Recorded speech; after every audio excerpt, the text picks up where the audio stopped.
আসসালামু আলাইকুম ওয়া রাহমাতুল্লাহি ওয়া বারাকাতুহু। আলহামদুলিল্লাহ আলহামদুলিল্লাহ আলহামদুলিল্লাহ নাহমাদুহু ওয়া নাস্তাঈনুহু ওয়া নাস্তাগফিরুহু ওয়া নাউযু বিল্লাহি মিন শুরুরি আনফুসিনা ওয়া মিন সাইয়্যাতি আ'মালিনা। من يهده الله فلا مضل له ومن يضلله فلا هادي له ونشهد أن لا إله إلا الله وحده لا شريك له ونشهد أن سيدنا ونبينا وحبيبنا ومولانا محمد الذي أرسله بالحق بشيرا ونذيرا وداعيا إلى الله بإذنه وسراجا منيرا. فقد قال الله تعالى في كلامه المجيد وفرقانه الحميد. أما بعد فأعوذ بالله من الشيطان الرجيم. بسم الله الرحمن الرحيم. لقد كان لكم في رسول الله أسوة حسنة لمن كان يرجو الله واليوم الآخر وذكر الله كثيرا.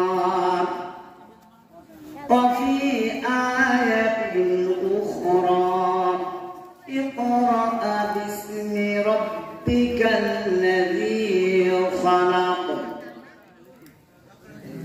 قال النبي صلى الله عليه وسلم كل أمتي يدخلون الجنة إلا من أبى. قيل من أبى؟ فمن أطاعني فدخل الجنة ومن عصاني فقد أبى أو كما قال النبي صلى الله عليه وسلم.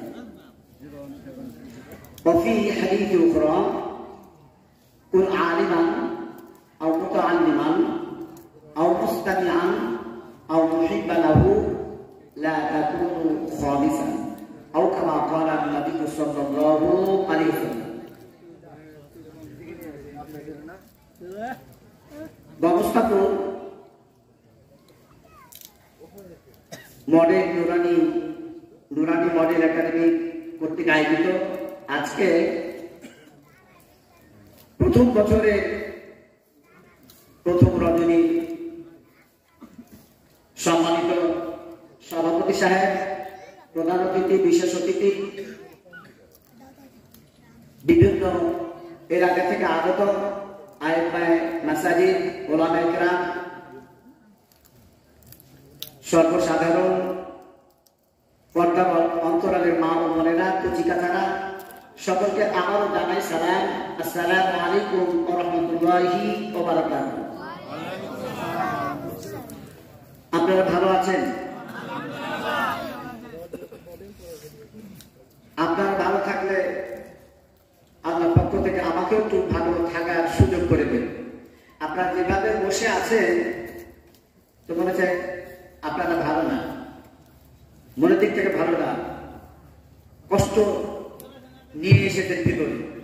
এত মাঝে গ্যাপ কেন? যদি এখানে কোনো নাচ গানের কিছু হতো তাহলে এগুলি ফাঁকা থাকতো না। ঘোরাঘুরি করে ঘোরাঘুরি করে একজন আর একজনের উপর পা চাপিয়ে কি করে ঘাড়ের উপর উঠা যায় এই চেষ্টাও করতেন। যদিও সংখ্যা কম আছে কিন্তু এইটুকু যদি আমার সামনে এসে ভালো হয়ে বসেন তাহলে একটু ভালো লাগে। আপনাদেরকে আমি অনুরোধ করে বলছি, এমনকি পায়ে হাত রেখে অনুরোধ করছি একটু আরো সামনে আসেন, অত দূরে না থেকে ফাঁকাগুলি পূরণ করুন। প্যান্ডেল তো যথেষ্ট করেছেন কিন্তু উপস্থিত অত্যন্ত কম, যা দুঃখজনক।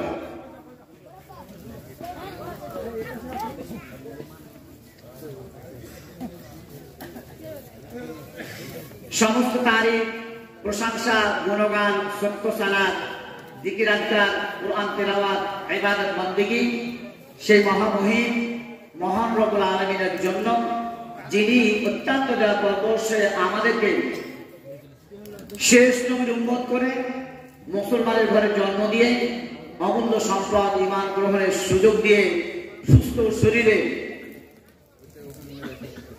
আসমানের নিচে জমিনের উপরে সবচেয়ে শ্রেষ্ঠতম একটি স্থান বাগান, জান্নাতের বাগানে উপস্থিত হয়ে কিছু দিনই কথা বলার, শোনার এবং নেকি অর্জনের সুযোগ করে দিলেন।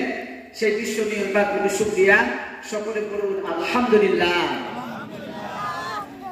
তারপরে পরে সমগ্র মানব জাতির মহান শিক্ষক, মহান গুরু, সাগরে কায়নাত, রিসালাতে মাহাব, হাবিবে কিবরিয়া, সাম্য, মৈত্রী, সততা, ন্যায়নিষ্ঠার প্রতীক, উম্মতের কান্ডার, রহমতের ভান্ডার, নবীদের সর্দার, বিশ্ব নবী জনাবে মুহাম্মদ রাসূলুল্লাহ সাল্লাল্লাহু আলাইহি সাল্লামের প্রতি আবারও দরুদ সকলে পড়ি সাল্লাল্লাহু আলাইহি ওয়াসাল্লাম।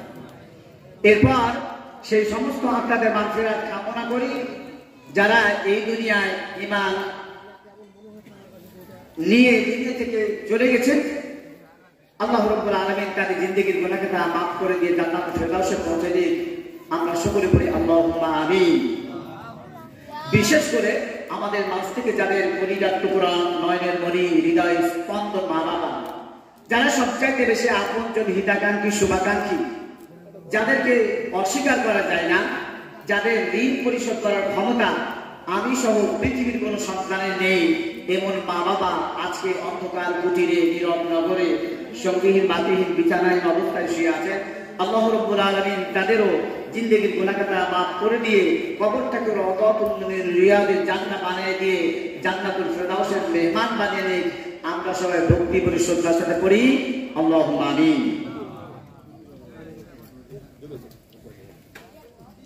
If the all is patient, then Muhammad sallallahu alaihi wasallam is the doctor and the Holy Quran is medicine.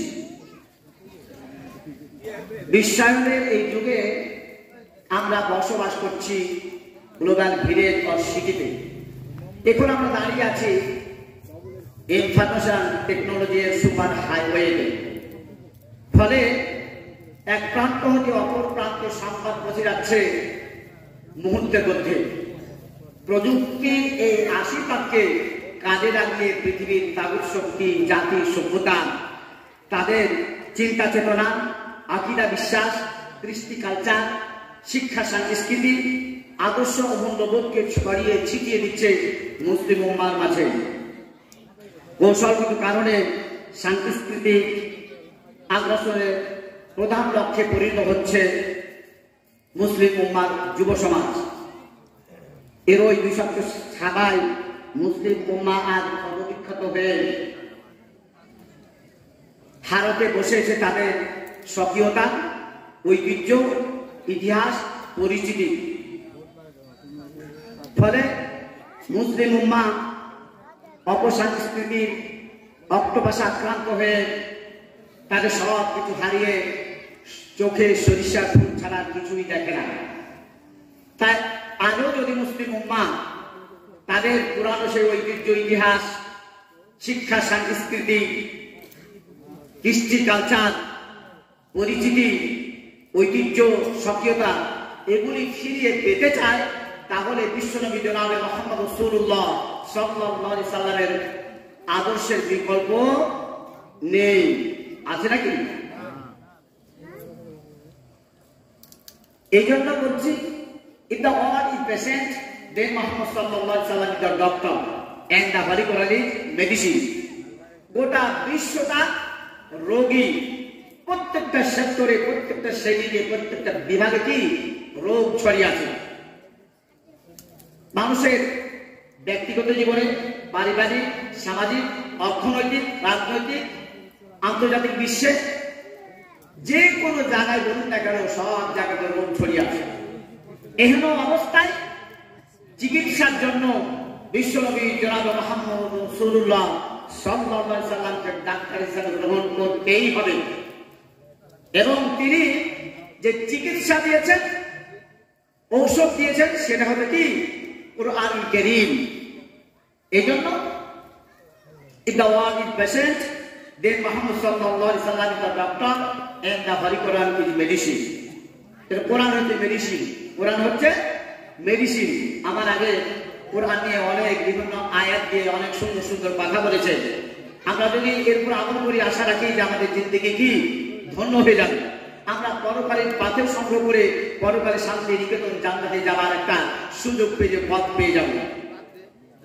আল্লাহ রাব্বুল আলামিন কোরআন যে মেডিসিন হিসাবে প্রেরণ করেছেন, কুরআনুল কারীমের মধ্যে আল্লাহ রাব্বুল আলামিন বলছেন, وَنُنَزِّلُ مِنَ الْقُرْآنِ مَا هُوَ شِفَاءٌ وَرَحْمَةٌ لِلْمُؤْمِنِينَ।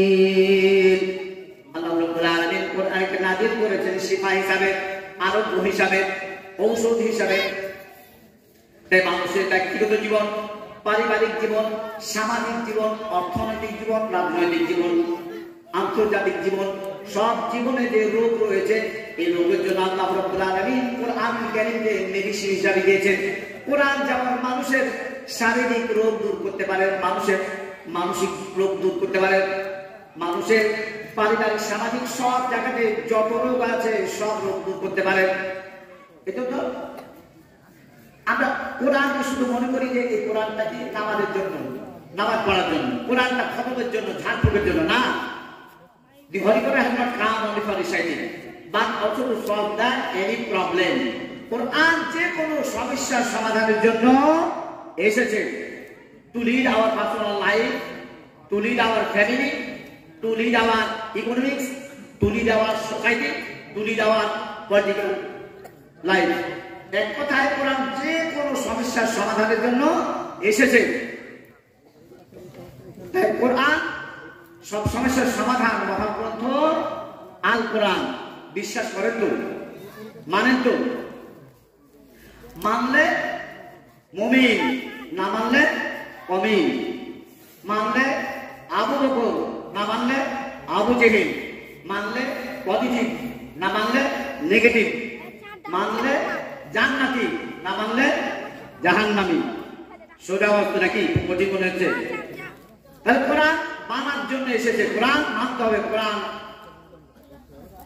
সমাজ, রাষ্ট্র সব কিছু পরিচালনার জন্য এসেছেন।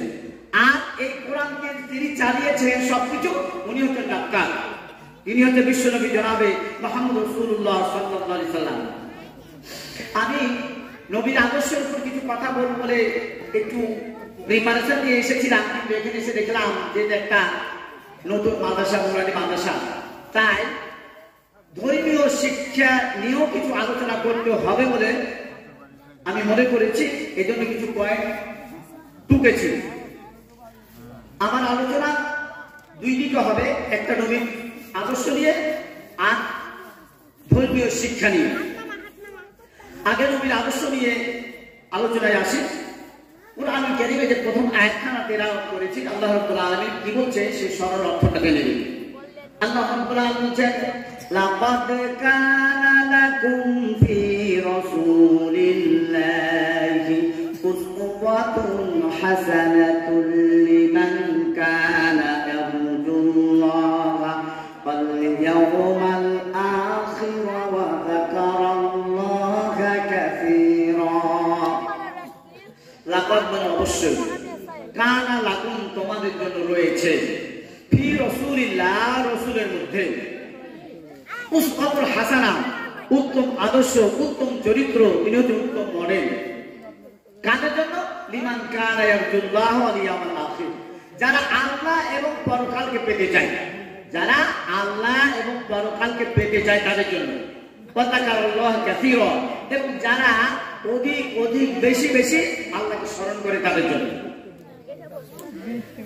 তাই পরকালে শাফাতের জন্য, শান্তিনিকেতন জান্নাতে যাওয়ার জন্য রাসূলের আদর্শের বিকল্প নেই, রাসূলের আনুগত্যের বিকল্প নেই। রাসূলের আনুগত্য করলে জান্নাত, রাসূলের অবাধ্য হলে জাহান্নাম। কুরআনুল কারীম বলছেন, তিলকা হুদুদুল্লাহ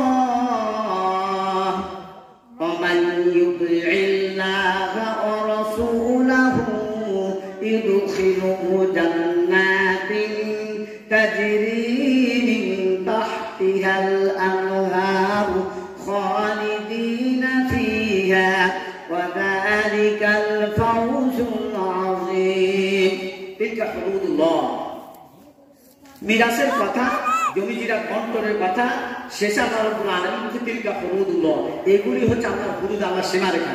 তারপর বলছে ওমাই ইউতিল্লাহ ওয়া রাসূলা, যারা আল্লাহ এবং আল্লাহ রাসূলের আনুগত্য করে, ইত্তেবা করে, ফলো করে, মানে রাসূলের আদর্শে আদর্শিত হয়, তারাকে আল্লাহ রাব্বুল আলামিন কি করবেন?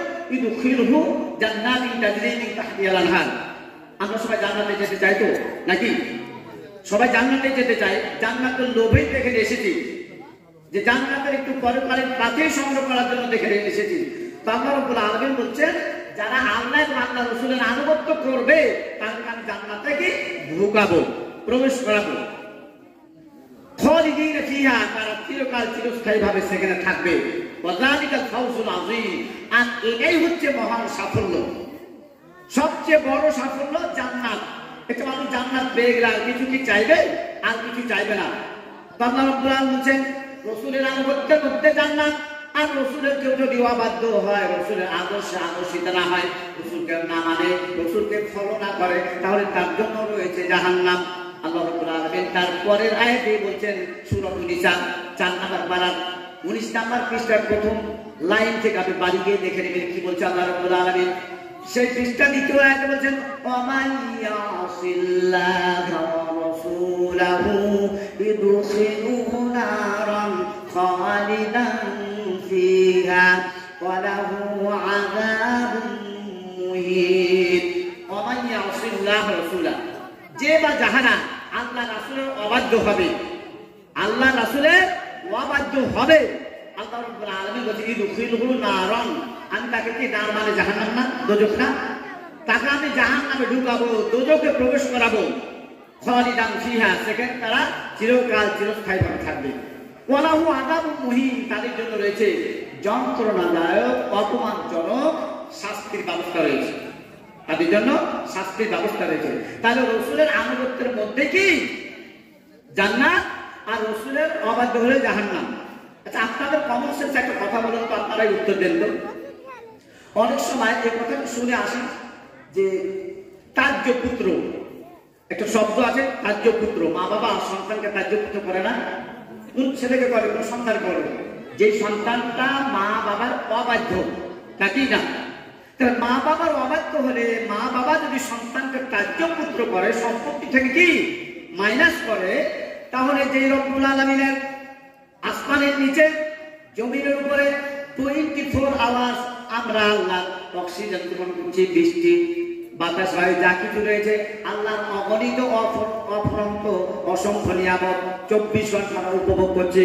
তাহলে সে আল্লাহ রব্বুল আলামিনকে আমাদের আল্লাহর অবাধ্য হওয়ার কারণে, রাসূলের অবাধ্য হওয়ার কারণে আমলনামা হাতে নিয়ে কি জাহান্নামে পাঠাবে নাকি? পাঠাবে না। স্বামী যদি, স্ত্রী যদি স্বামীর অবাধ্য হয়, কথা না শুনে না মানে, দেখতে দেখতে এক সময় তালাকনামা হাতে নিয়ে বাবার বাড়ি পাঠাবে কিনা? পাঠাবে। এইটা যদি হয় তাহলে মহান রব্বুল আলামিন কেন আমরা যদি আল্লাহর অবাধ্য হই, রাসূলের অবাধ্য হই, তাহলে কেন আল্লাহ রব্বুল আলামিন আমলনামা হাতে দিয়ে জাহান্নামে পাঠাবেন না? আল্লাহ রব্বুল আলামিন কুরআনুল কারীমে সূরা আর-রহমানের মধ্যে বলেন ইয়া মা'আশারাল জিন্নি ওয়াল ইনসি ইস্তাতা'তুম আন তানফুযু মিন আকতারিস সামাওয়াতি ওয়াল আরদি ফানফুযু লা তানফুযুনা ইল্লা বিসুলতান।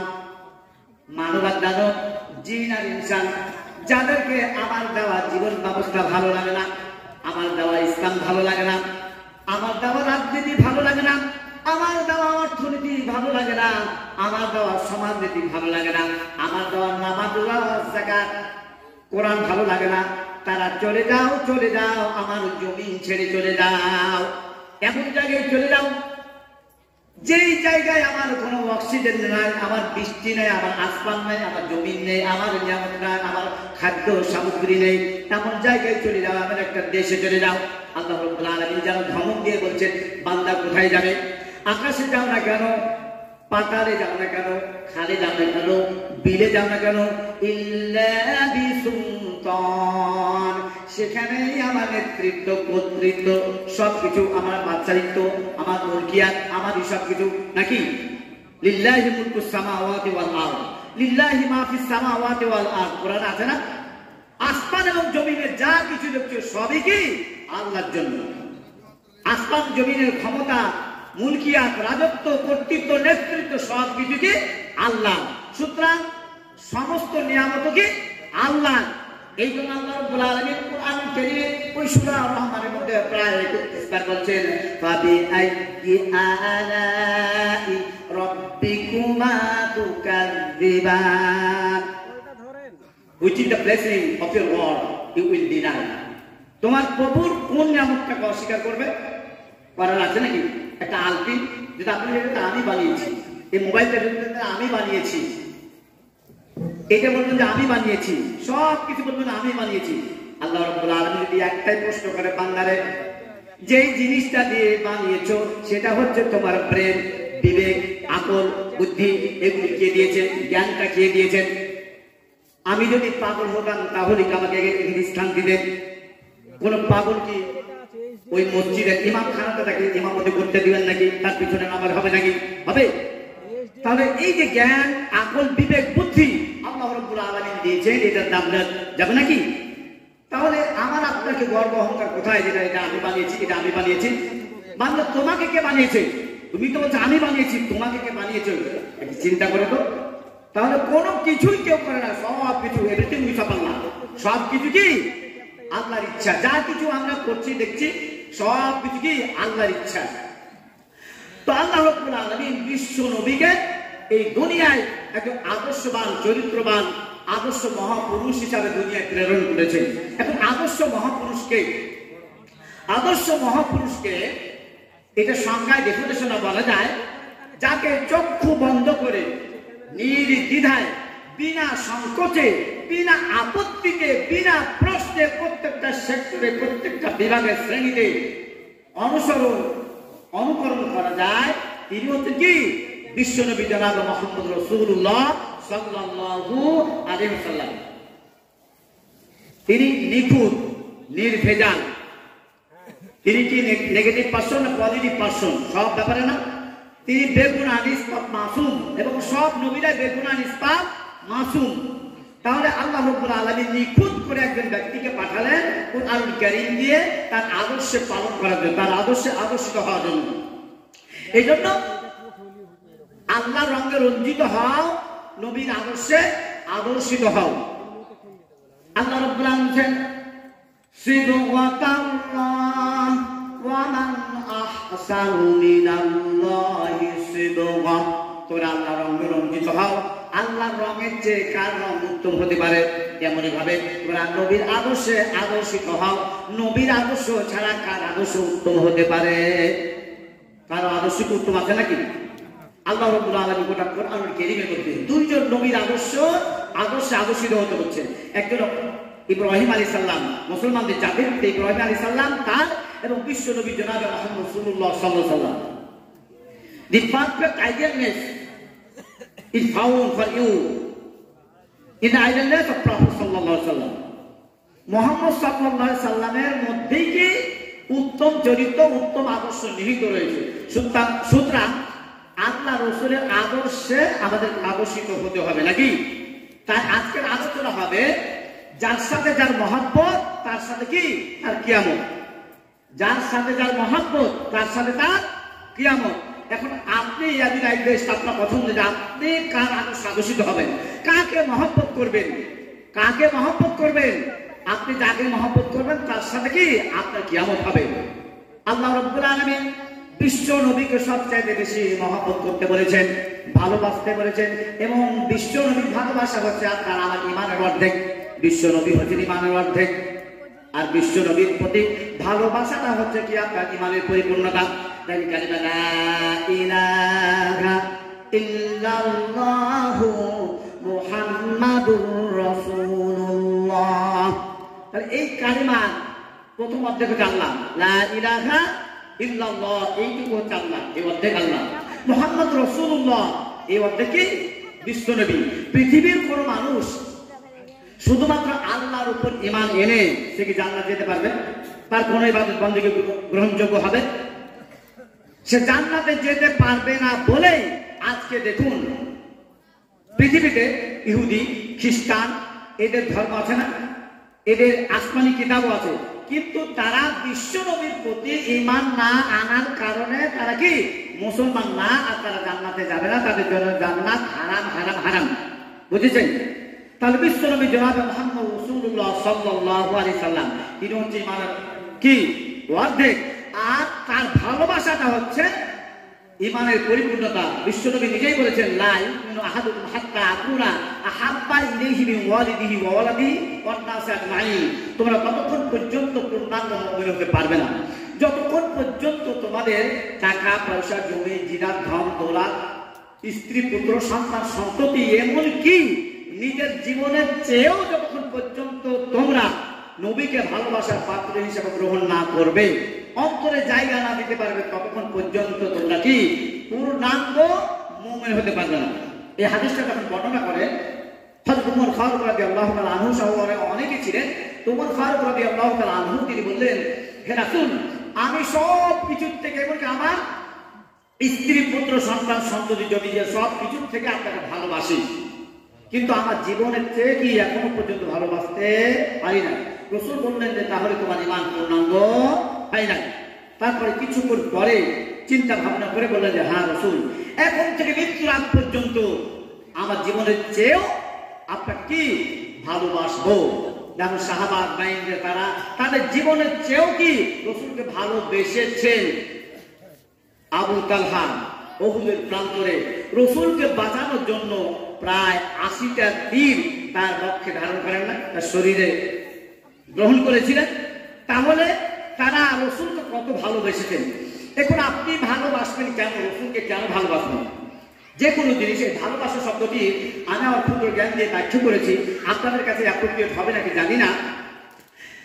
ভালোবাসা ভয়ে আঘাত দিয়ে যে জিনিসটাকে আপনি ভালোবাসবেন ভালো হতে হবে, সেটা কোনো বস্তু হোক, সেটা কোনো মানুষ হোক, সেই মানুষটা ভালো হতে হবে। আপনি যাকে ভালোবাসবেন, সে নর হোক নারী হোক, বন্ধু হোক বান্ধবী হোক, বয়ফ্রেন্ড হোক গার্লফ্রেন্ড হোক, যাকে ভালোবাসবে সেটাকে ভালো হতে হবে। তাই বিশ্বনবী জনাবে মুহাম্মদ রাসূলুল্লাহ সাল্লাল্লাহু আলাইহি সাল্লাম পৃথিবীর বুকে মানুষের মধ্যে সবচেয়ে ভালো মানুষ না নাকি? তাহলে তাকে এই জন্য আপনাকে 100% ভালোবাসতে হবে। এই জন্য ভালোবাসা লয়ে ওকারে লো ভালো, এই জাতীয় লোভনীয় জিনিসটা লোভনীয় হতে হবে। তো এই লোভনীয় রাসূল ছাড়া আর কেউ আছে নাকি? ইতিহাস সাক্ষী ইউসুফ আলাইহিস সালামের প্রেমে পাগল হয়েছিল একা জুলাইখা নাকি?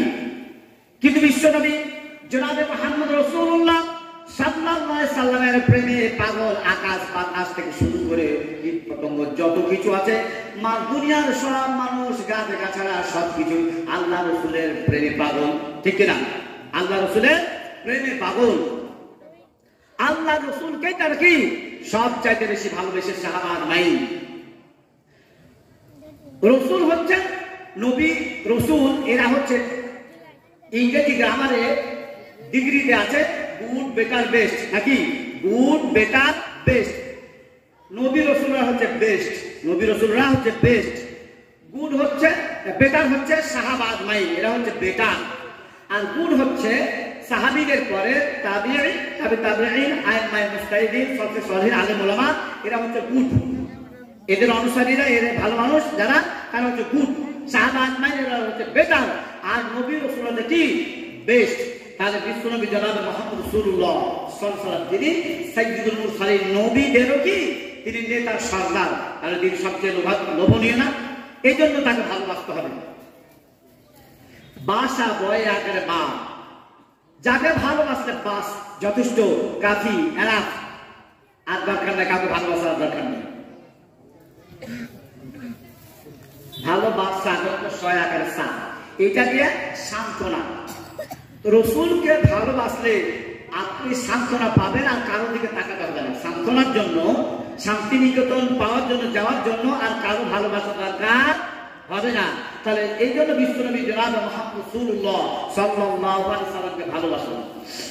এখন দুনিয়াতে ভালো লাগে না, নবীর আদর্শে আদর্শিত হতে ভালো লাগে না, কিন্তু মরার সময় সবাই তো একই কথা বলি নাকি? যারা কালেমায় বিশ্বাস কালেমা পড়েছি সব মানুষ বিসমিল্লাহি ওয়া আলা মিল্লাতি রাসূলিল্লাহ পড়েন কবরে নামার সময়। যারা ভালোবাসেন না, আমার প্রশ্ন তাদের কাছে যে ওই সময় কেন বলেন না? যারা শুধু আপনার নেতার, সাধারণ নেতার আদর্শে আদর্শিত হতে চান, নেতার আদর্শ কায়েম করতে চেয়েছেন চান, তারা কেন মরার সময় কবরে নামার সময় কেন বলেন না বিসমিল্লাহি ওয়া আলা মিল্লাতি নেতা? তখন তো নেতার নাম দেন না, কি বলেন? বিসমিল্লাহি ওয়া আলা মিল্লাতি রাসূলিল্লাহ, কথা না? দুঃখজনক ব্যাপার হলো সত্য, এই দুনিয়ায় এমনকি বাংলাদেশে এক শ্রেণীর লোক আছে যারা রাসূলের চেয়েও তাদের নেতাকে বেশি ভালোবাসে, মহব্বত করে, প্রাধান্য দেয়, এবং সাহাবা আজমাইনদের চেয়ে একটা গোষ্ঠীকে তারা প্রাধান্য দিয়ে এসেছে, প্রাধান্য দেয়। উঠতে বসতে নেতার নাম, কিন্তু রাসূলের নাম নেই। একবারও ভুল করে রাসূলের নাম নেই না, কিন্তু মরার সময় ঠিকই বিসমিল্লাহি ওয়া আলা মিল্লাতি রাসূলিল্লাহ। আর পীর মুরিদি যারা পীর মুরিদি করে, এরা কি বলে? পীরের ভক্ত এমন, পীরের ভালোবাসা উদ্বুদ্ধ হয়ে তারা এমন হয়েছে যে মরার সময় বলছে যে তার পীরের নাম লিখে দিতে বলছেন। তো তার কথাটা আমি, তার ভাষা, তার কথাটা আমি এভাবে বলছি। তাদের বক্তব্য হলো, পীর মুরিদি তাদের বক্তব্য হলো, চাই না আমি চাই না আমি জান্নাত, দোজখে ভরে দে, মোর কাফনেতে আমার পীরের নাম লিখে দে। চাই না আমি জান্নাত, দোজখে ভরে দে, মোর কাফনেতে আমার পীরের নাম লিখে দে। চাই না আমি মাফি চুলিতে চড়িয়ে দে, মোর কাফনেতে আমার পীরের নাম লিখে দে। তারা কত পীরকে ভালোবাসে, তার খাজা বাবাকে কত ভালোবাসে, তো ওই ব্যক্তিরা তো মরার সময় বিসমিল্লাহি ওয়া আলা মিল্লাতি খাজা বাবাকে বলে না, বিসমিল্লাহি ওয়া আলা মিল্লাতি রাসূলিল্লাহ বলে না। তাহলে এই রাসূলের প্রতি যদি মহব্বত না থাকে, পীরের প্রতি যদি এত মহব্বত থাকে, তাহলে তারা কি রাসূলের শাফাআত পাবে? এবং তারা আল্লাহ বাদ দিয়ে তার পীরের কি মানে গোলামি করতে চায়, তাদের ভাষা এরকম, আমি এক পীরের চালা ভেবো না মোর পাগলা, আমি দিবানিশি করি আমি আমার পীরের গোলামি। আমি এক পীরের চালা ভেবো না মোর পাগলা, আমি দিবানিশি করি আমি আমার পীরের গোলামি। পীরের গোলামি করা যাবে? গোলামি কার করতে হবে? আমার। এই জন্য আমাদের পরিচয় হলো বাবা আব্দুল্লাহ, আল্লাহর গোলাম, আল্লাহর দাস, আল্লাহর চাকর, আল্লাহর বান্দা। তিনটা কথা যদি আমি আপনি মনে প্রাণে আমার মাধ্যমে বিশ্বাস করি এবং মনে প্রাণে বিশ্বাস করে যদি বাস্তবে রূপ দেখাতে পারি, তিনটা শব্দ, তাহলে 100% জান্নাত। একটা হলো আমার আপনার পরিচয় কি? আব্দুল্লাহ। আমার আপনার পরিচয় বাঙালি নয় বাবা। বাঙালি হওয়ার জন্য যতই চেষ্টা, প্রচেষ্টা, চিন্তা থেকে করি না কেন, আমার আপনার পরিচয় কিন্তু বাঙালি নয়। আমার আপনার পরিচয় আব্দুল্লাহ, আল্লাহর গোলাম, আল্লাহর চাকর। এই জন্য তো আল্লাহকেই সেজদা দিতে হয়, নবীকেও পর্যন্ত কি সেজদা দেওয়া যাবে না। কিন্তু ওই পীরের চালারা, পীরের মুরিদিরা পীর বাবার কাছে গিয়ে কি সেজদা মারে না? মা বোন বাচ্চা কাচ্চা নেওয়ার জন্য দেখা যায় কি সেজদা দিয়ে পড়ে থাকে। ঢাকাতে যান, কত মাজারে গিয়ে দেখতে পাবেন, শতকে 2 নয়নে দেখেছি বলে বাস্তব কথা বলছি। রাসূলকে পর্যন্ত সেজদা দেওয়া যাবে না, গোলামি সেজদা না আল্লাহ। তাহলে আমার আপনার পরিচয় হলো কি আব্দুল্লাহ। আমার আপনার আদর্শ হবে রাসূলুল্লাহ। রাসূল ছাড়া আমি আপনি যদি কারো আদর্শ গ্রহণ করি, মনে প্রাণে মানি এবং বিশ্বাস করি, তাহলে আমার আপনার নামাজ হজ যাকাত কোনটাই কাজে লাগবে না, এমনকি ইমানই থাকবে না। আমার আপনার যদি আদর্শ হয়ে থাকে রাসূল ছাড়া অন্য কেউ, তাহলে কি আমার আপনার ইমান থাকবে না। আর আমার আপনার সংবিধান হবে কি কিতাবুল্লাহ।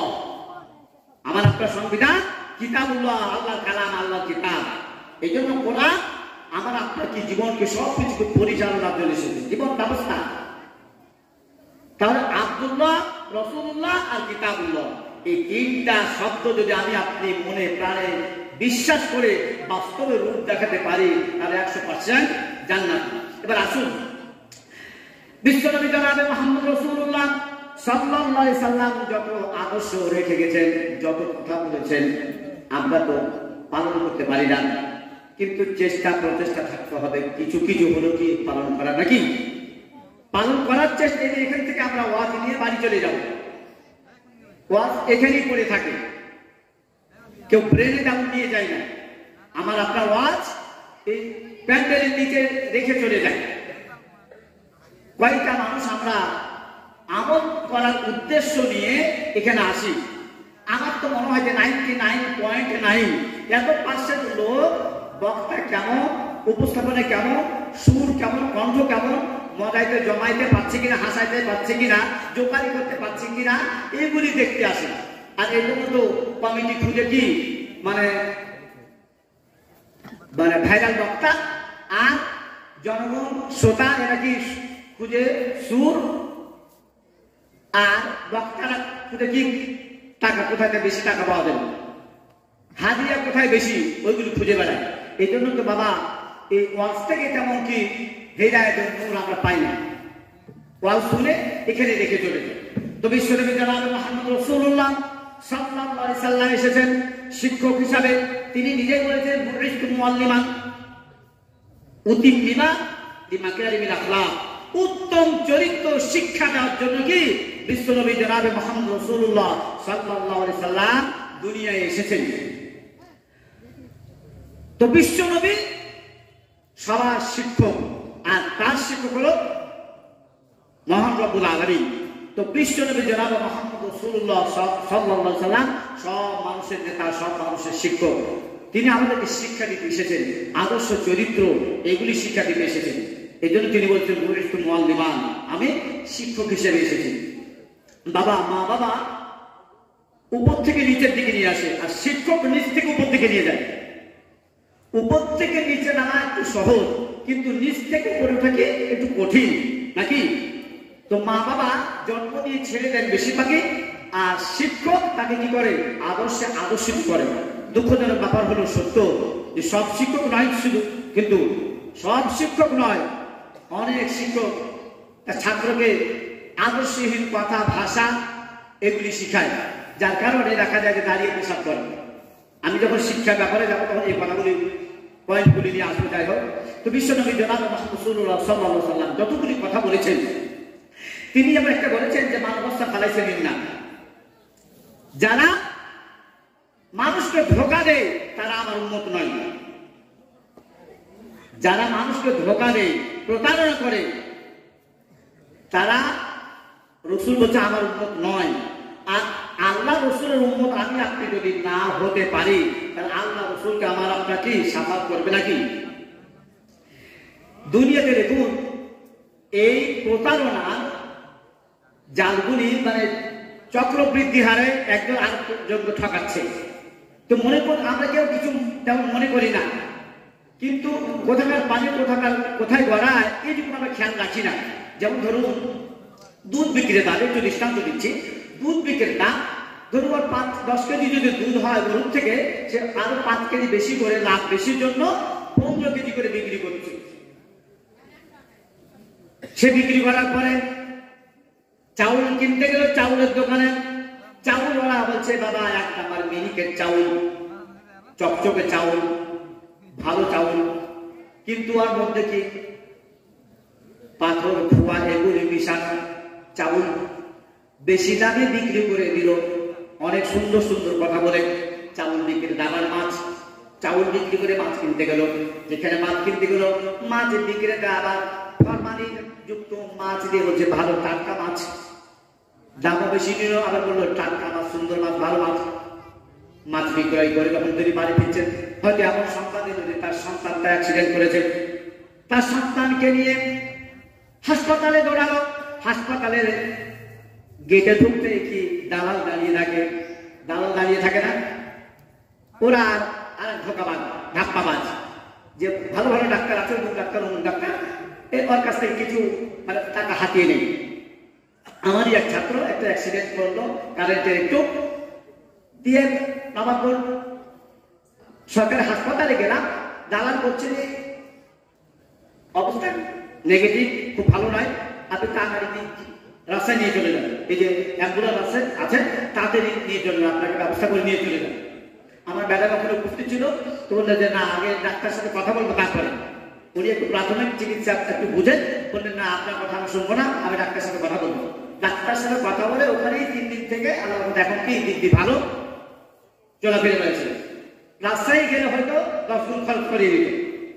এই যে ধাপ্পাবাজ ধোকাবাজ, ওই ধাপ্পাবাজি ধোকাবাজি করে মানুষের কাছে টাকা হাতিয়ে নিচ্ছে, হাতিয়ে নিয়ে সে বাড়ি ফিরছে, হয়তো ছিনতাইকারী তার টাকা ছিনতাই করে নিল, ছিনতাইকারী টাকা ছিনতাই করে যখন সে আবার খুব আনন্দে বাড়ি ফিরছে, পুলিশ তাকে ধরে আবার কি গাদালি দিয়ে তাকে বিদায় করে দিল। পুলিশ কিন্তু টাকা নিয়ে ওই টাকাগুলো রাজকোষে জমা দিল না, আর ভিকটিমকে সে ফেরত দিল না, সে নিজেই খরচ করলো, বহন করলো, সে নিজে মানে নিজের পকেটে ঢুকালো। ওর সন্তান আবার কি নেশাখোর, যত নেশা আছে সব নেশা সে জড়িত।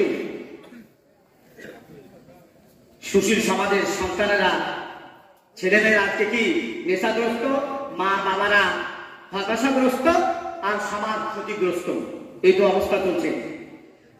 তো ওর সন্তানকে, ওই সন্তান সবসময় নেশা করতো, এই জন্য সে তার বাবার পকেটে টাকা রাখে না, তার বাবার পকেটে টাকা রাখে না। ওই বাবা আবার সন্তানের জন্য, সন্তানের শারীরিক সবকিছু উন্নতির জন্য কি করতে গেল, ওই দুধ বিক্রেতার কাছে দুধ কিনতে গেল। এইভাবে দেখেন চক্রবৃদ্ধি হারে মানুষ কি ঠকাচ্ছে।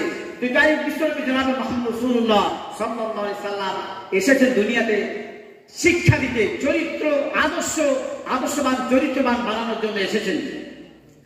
আমি আর এইদিকে আলোচনা করবো না, একটু দ্বীনি শিক্ষা নিয়ে আলোচনা করে ইনশাআল্লাহ ছেড়ে দেবো। প্রধান বক্তা আছেন, আপনারা খুব অধিক আগ্রহের সাথে বসে আছেন। আল্লাহ রাব্বুল আলামিন কুরআনুল কারীমের প্রথম কথা, প্রথম ভাষা, প্রথম শব্দ হচ্ছে কোরআন, নাকি? ইকরা বিসমি রাব্বিকাল্লাযী খালাক, পড়ো তোমার প্রভুর নামে যিনি তোমাকে সৃষ্টি করেছেন। তাহলে আগে কি আল্লাহ পড়তে বলছেন, আগে পড়তে হবে। এই জন্য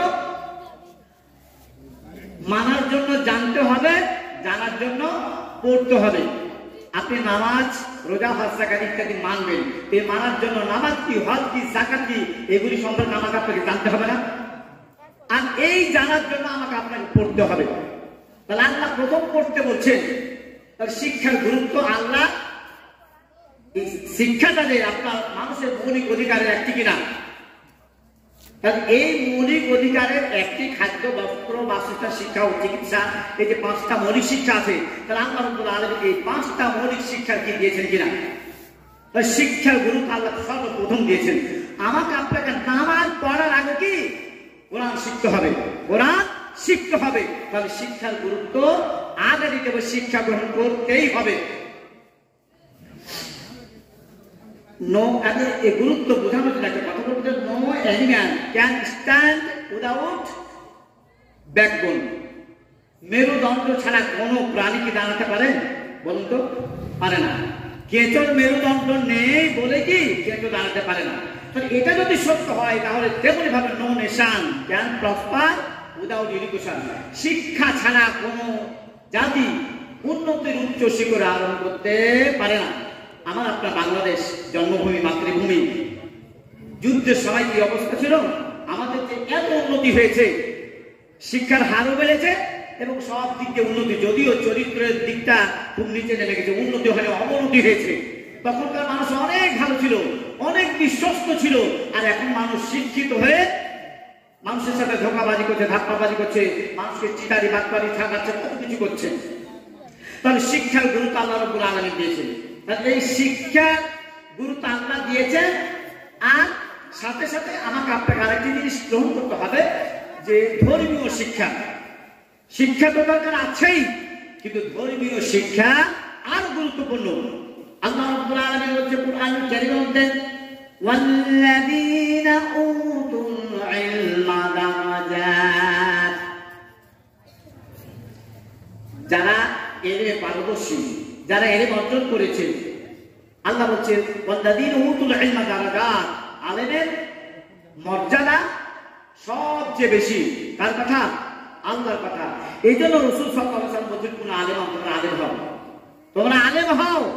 আমরুতা আলিমান, আলেম যদি হতে না পারো তাহলে আলেমের ছাত্র হও।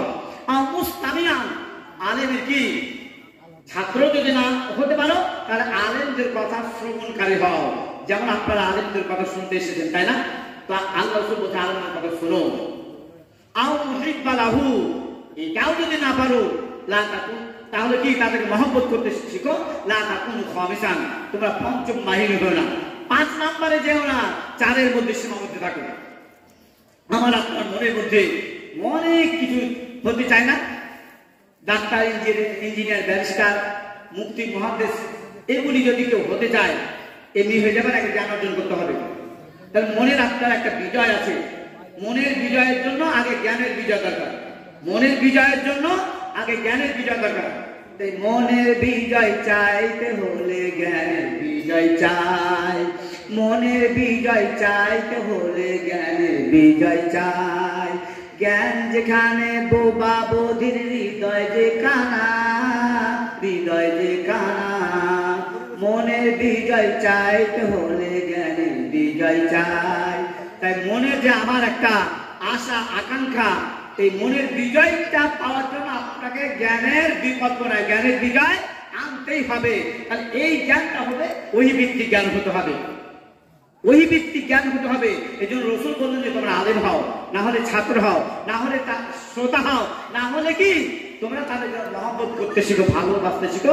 হয়তো এইটাই, এই ভালোবাসাটা কালকের মধ্যে যদি তোমার জন্য কি নাজাতের ওসিলা হয়ে যেতে পারে। স্ট্যানলি হেগ আল্লাহ রাসূলের এই কথার সাথে তিনিও 4টা শব্দ মিলিয়ে কথা বলেছেন। তিনি বলেছেন if you teach your son at first 3 years, যদি তোমার সন্তানকে তুমি শিক্ষা দিতে চাও তাহলে সর্বপ্রথম 3টা আর শিখাও। কি 3টা আর শিখাও? Reading, writing, rhyming. পড়া, লেখা, ছড়া। পড়া, লেখা, ছড়া। প্রথমে এই 3টা আর শিখাতে বলছেন। বলছে you do not leave or forget the 4th R of religion. যে রিলিজিয়ন লিখতে প্রথমে আর আসছে না, তো স্ট্যানলি হেগ বলছেন যে you do not leave or forget the 4th R of religion. ধর্মের 4র্থ নাম্বার আরটা ভুলে যেও না, ছেড়ে দিও না। যদি ভুলেছো অথবা ছেড়ে দিয়েছো তাহলে you must get the 5th R of rascality. তাহলে অভদ্রতা, অসভ্যতার আর পাবে। রাস্কেল লিখতে কি আর আসছে না? আর আসছে তো।